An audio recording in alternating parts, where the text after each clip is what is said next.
At its Ignite conference today, Microsoft announced its moves to embrace the next big thing in computing: quantum computing. Later this year, Microsoft will release a new quantum computing programming language with full Visual Studio integration, along with a quantum computing simulator.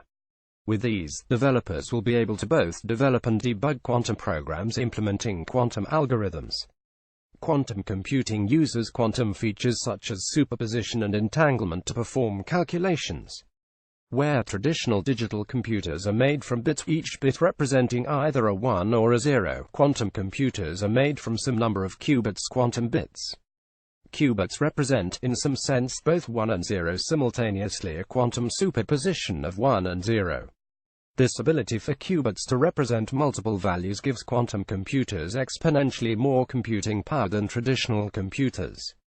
Traditional computers are built up of logic gates, groups of transistors that combine bits in various ways to perform operations on them, but this construction is largely invisible to people writing programs for them.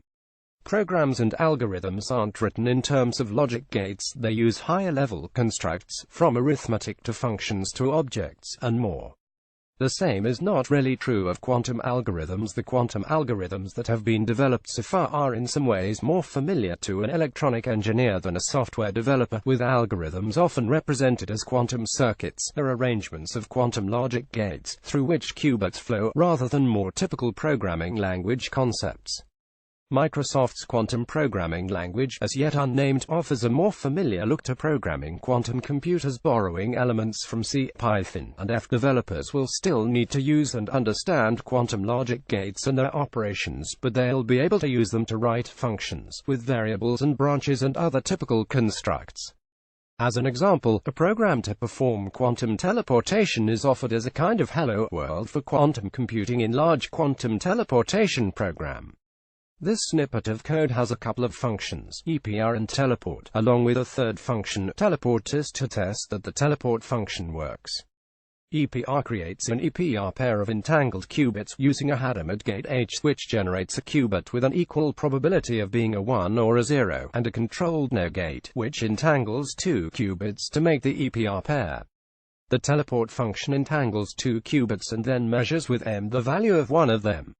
Measurement forces the qubits to take a specific value instead of both values in superposition. The language is integrated into Visual Studio. This means not only color coding support, but also other Visual Studio features, such as debugging, are supported. Debugging programs means, of course, that you have to be able to run them. With quantum computers something of a rarity these days, Microsoft is also going to release two versions of a quantum simulator. One version will run locally, the other version will run on Azure. The simulator will be able to run quantum programs and offer something comparable to the traditional Visual Studio debugging experience so that algorithms can be inspected as they run. It will have quite significant memory requirements. The local version will offer up to 32 qubits, but to do this will require 32 gigabytes of RAM. Each additional qubit doubles the amount of memory required. The Azure version will scale up to 40 qubits. Longer term, of course, the ambition is to run on a real quantum computer. Microsoft doesn't have one yet, but it's working on one. The company is researching the development of a topological qubit. These are appealing because they help address a consistent difficulty faced by quantum computers. Quantum states are delicate, and quantum noise introduces errors into calculations. Additional qubits can be added to algorithms to correct for this noise. The number of extra qubits varies according both to the algorithm and the kind of quantum machine being used. In principle, topological qubits will need far fewer error-correcting qubits than other quantum computer designs. This reduction in the number of qubits required is valuable because current prototype quantum computers are far smaller than the size required to do useful work. The number of qubits necessarily depends on the application and the field. Microsoft is envisaging the wide range of applications, from quantum chemistry to materials science to medicine development to climate change research. In chemistry applications, a few hundred qubits can be used for, say, helping develop catalysts for nitrogen fixation.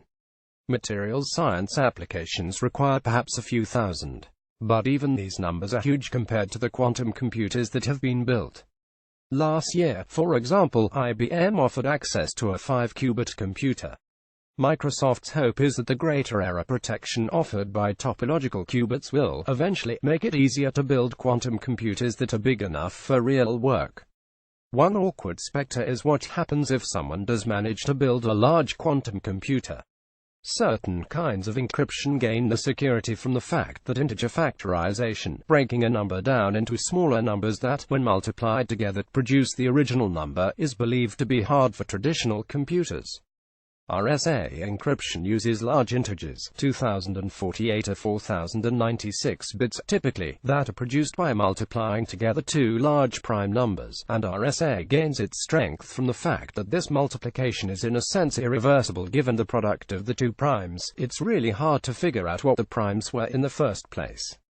Another kind of encryption, Diffie-Hellman, has a similar kind of property. The mathematical problem is slightly different. It's called the discrete logarithm, but the same concept applies. We don't have a good algorithm for traditional computers.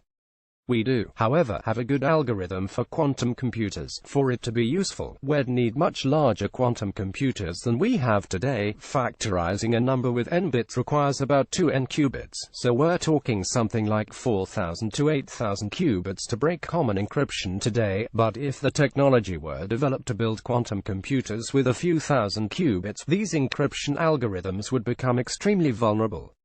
In tandem with the work to develop quantum computers and quantum programs, Microsoft is also researching so-called quantum-resistant encryption algorithms. These are algorithms designed to run on traditional computers that remain secure even in a world with large quantum computers. Getting these algorithms developed, proven, and widely deployed will take many years. That quantum computing future is, fortunately, still likely to be many years off. For now, Microsoft is taking sign-ups for its quantum preview today. The preview, with the simulator and the programming language, will be released by the end of the year. It'll also include tutorials and libraries to help developers become familiar with quantum computing.